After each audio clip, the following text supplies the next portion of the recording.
Hello neighbors, it's Jenny again. I wanted to make a message, um first of all, to thank everybody who came out to vote last weekend in the Greater Hilltop Area Commission elections. Everybody who worked the polls, everybody who organized the elections, Rachel Wenning, I know Dan Fagan and Betty Janes, Josh Maddox. There's a whole slew of folks. Thank you, thank you, thank you, thank you, thank you for everything last weekend. And thank you to the candidates who didn't make it on. I know it's a bummer when you don't make it in on the thing that you wanted. But please don't let it get you down, and please don't stop engaging with whatever is going to make the hilltop better. Don't give up hope. There will be other elections. There'll be other appointments. People leave. You just never know. So that's the first thing. The second thing that I want to address at the moment is that this has been on my brain for a hot minute, for a lot of reasons. Right now, there's a lot of tension with this being election season, with the pandemic going on, coupled with massive trash on in different parts of the hilltop. The drugs, the prostitution, the crime, blah blah blah blah blah. So people are getting kind of surly online. Not gonna lie about it. They're getting surly offline too, and I think it's time that we have a little chat about working together.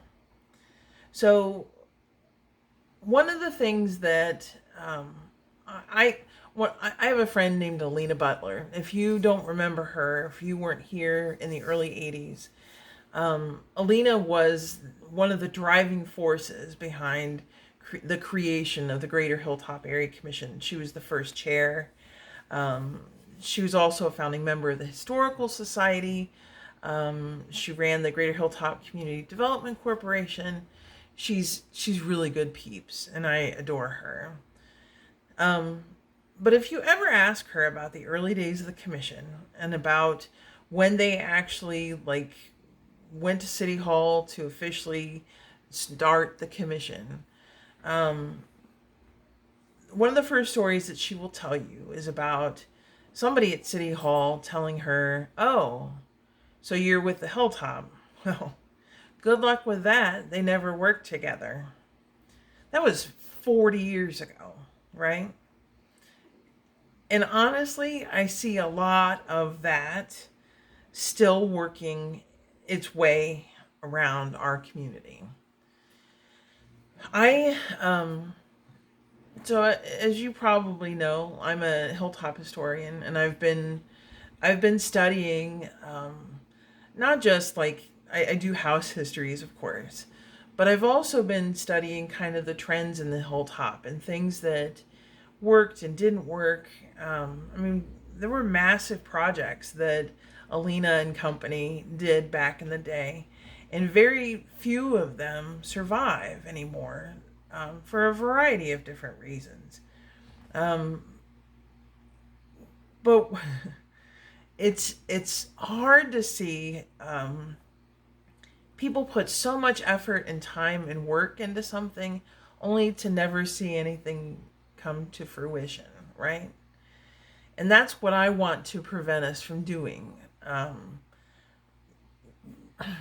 don't know how to put all of this, but right now there are folks within our community who are angry and frustrated about the condition of their block, of their street, the trash, the homeless folk, or the prostitutes, or whatever. There's a whole bunch of stuff that the people are flinging all kinds of nasty words around about. And I can't blame them. They're frustrated. It's frustrating when you own a home and you are constantly battling trash and blight and crime. Of course, that's awful. But they're looking for folks to blame for it, and often that blame is going to the commission or to other volunteers for not pitching in or whatever. Um, or if it's east of Hague, west of Hague, that's my favorite because that one's actually about a century old. That Hatfields McCoy's kind of back and forth is almost 100 years old. Yeah, yeah. So I want to talk to you today about why we need to work harder on seeing each other as neighbors, seeing each other as being on the same team. Because it's we have a lot to lose. We also have a lot to gain. It just depends on which route you want to take. Um, so I, back in 2007, this was the year before I got on the commission the first time. We all woke up to the messenger on our porch, and right on the front page there was a picture of Mayor Coleman and an article about how he was going to build this brand new medical center, and he was going to demolish the old number 17 Firehouse on West Broad Street, build the medical center around just the facade. Now, this was a shocking revelation to a bunch of us because, one, there were no public meetings about it. None. It never came before the commission. Nobody was apprised of this. Two, the Firehouse had been home to 60 different organizations and projects, including the Hilltop Historical Society, which had their archives and artifacts there, including the Greater Hilltop Community Development Corporation. Music on the Hill operated out of there. The Hilltop Community Theater operated out. I mean, it was just a whole laundry list of different groups operated out of the Firehouse and would soon be evicted. I think all this started like in June or July of 2000 or 2007, and they were given until September to get out. So the third thing, though, at least from my angle and like others, like Lois Neff's part, the Firehouse is a historic building and historically significant to the Hilltop and to Franklinton. It was the first firehouse built to accommodate non-horse-drawn vehicles. It was, before they even were able to open it up as a firehouse, the 1913 flood hit, and it was a makeshift morgue for the folks who perished in the flood. It was an HQ for the search and recovery efforts. So losing the Firehouse was going to be a big stinking deal. And it turned out that the mayor had worked with our then commission chair and said, I need the Hilltop's approval. And this guy said, well, I can speak for the Hilltop. And instead of bringing it in front of the commission, letting the public speak on it, he just gave it the rubber stamp to go ahead and passed out the eviction notices at the Firehouse. So over the course of the next few weeks after that, we started a petition drive. We made phone calls. We had people write letters to city council. And eventually this all culminated in 2 separate meetings at city council,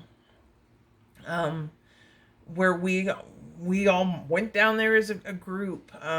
Alina, Lois Neff, my mom, B. Murphy, Tom and Patty Ongaro, of course me. I think maybe Earl Potts was down there. We all went down to testify at city council. And this is the part that I really want you to hear. So we got down to city council and we're trying to tell them, like, look, it's a historic building. We don't have a whole bunch of landmarks left on the hilltop. All these community groups use it. We are losing community spaces. There are other places on the hilltop that this would work better for folks who need it. We laid out very logical, sensible arguments for not tearing down the firehouse. And in return, we were told, council cares about people, not buildings. We were told by the health department director at the time that we were lying about the public meetings, because she had a list of all of those groups that were served with eviction notices, and they were counting those as public meetings. It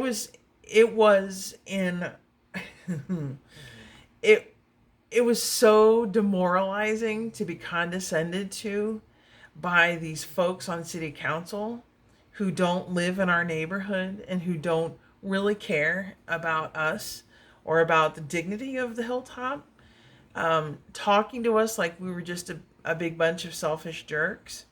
It wasn't that we were arguing against a medical center, a nice medical center complex for our community. It was the location and the means of what they were going for that we were honked off about. Some of those very same council people that were arguing with us and saying how, we didn't care about people as much as we cared about buildings. Yeah. So they profit, not all of them, but a few of them currently profit off of flipping houses in the hilltop, either for sale or for rental. And especially here in Westgate, when the housing market collapse came along, they bought up a whole bunch of these houses, did half-ass flips on them, and when the market got better, resold them for up to twice what they paid. So what I'm driving at here is that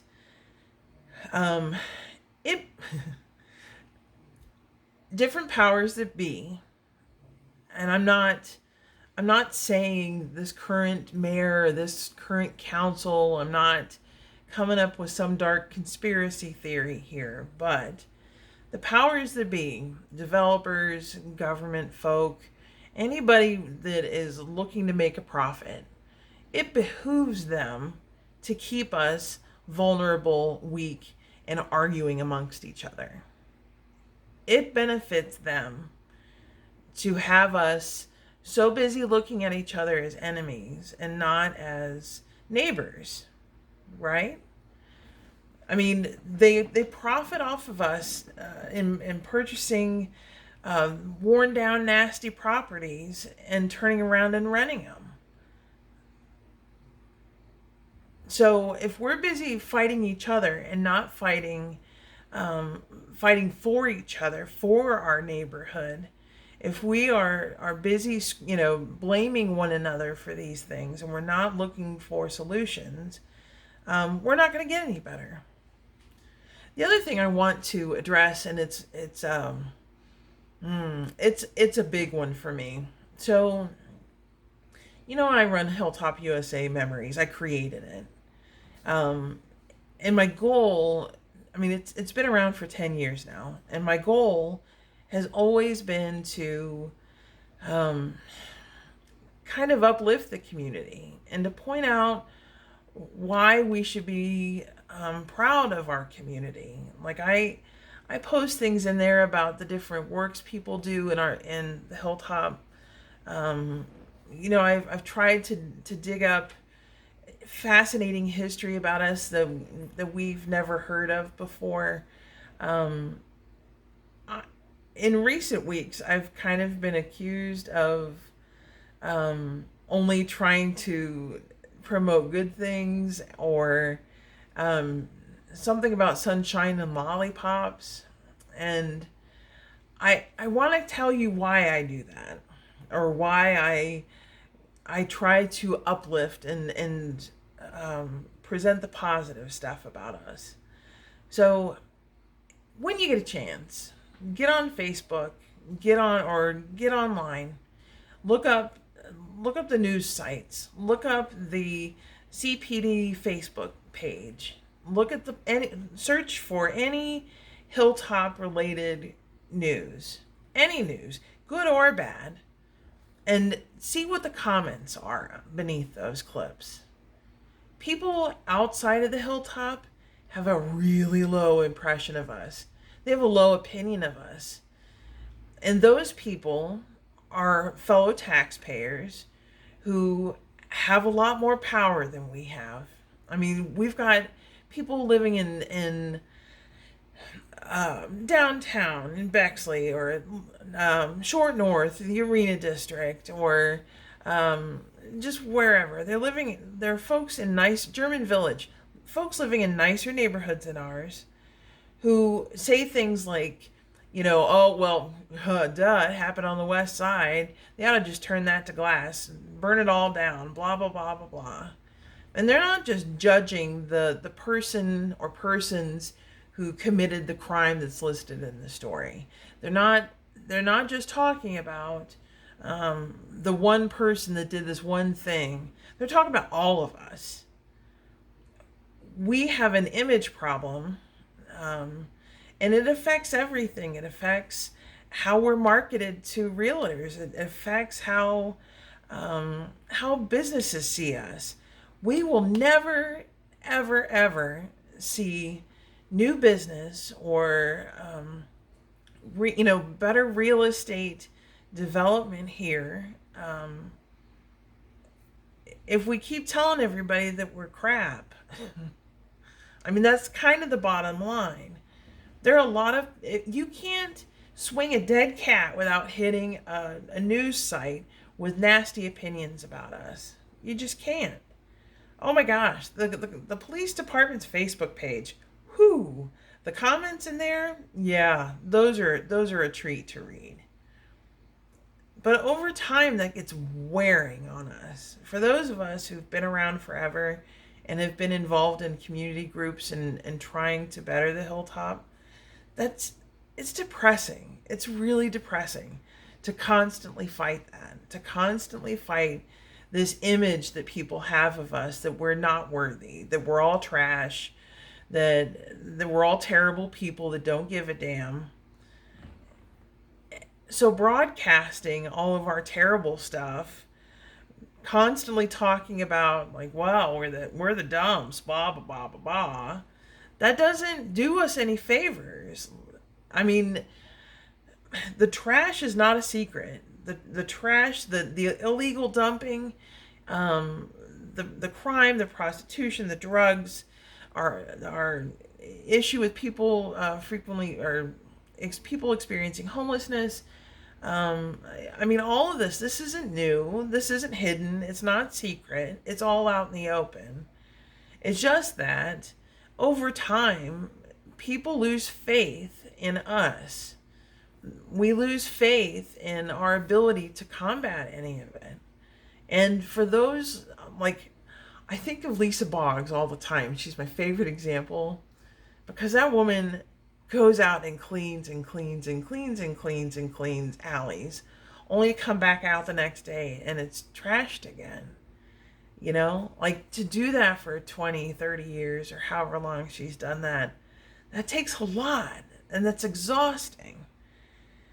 And she's called all the city, refuse, and, all the different departments. They come out, and she knows them by name, she knows their faces, and it's still like this. There are much bigger powers at be, and much bigger struggles that'll all contribute to this.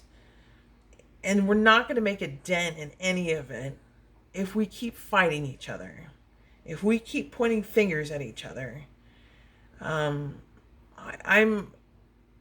tired, but I'm energized. I'm so eager to get cracking on this and to work with people, work with these fresh faces that have new ideas and new thoughts, and I'm excited about the possibilities of everything.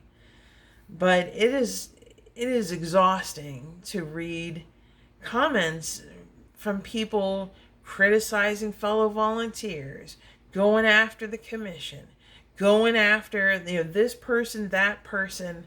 They're not doing enough. You're not doing enough. Somebody actually called me a useless piece of shit last week online. You know how delightful that is? I've been doing Hilltop community work for most of my life.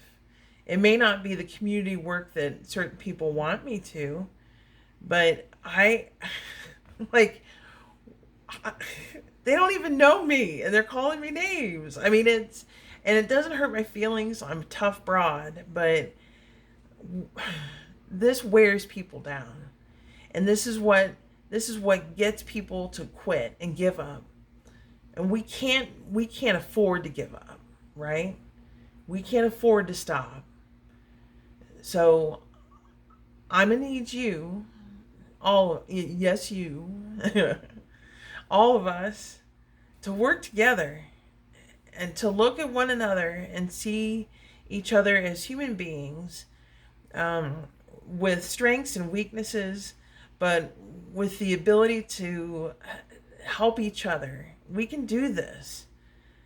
There's so much going on and so much to tackle. It's scary to me, but I'm not afraid. Like, we've got this. We're going to do this. But I need you to come along with me and be on this journey too. So, anywho, sermon over.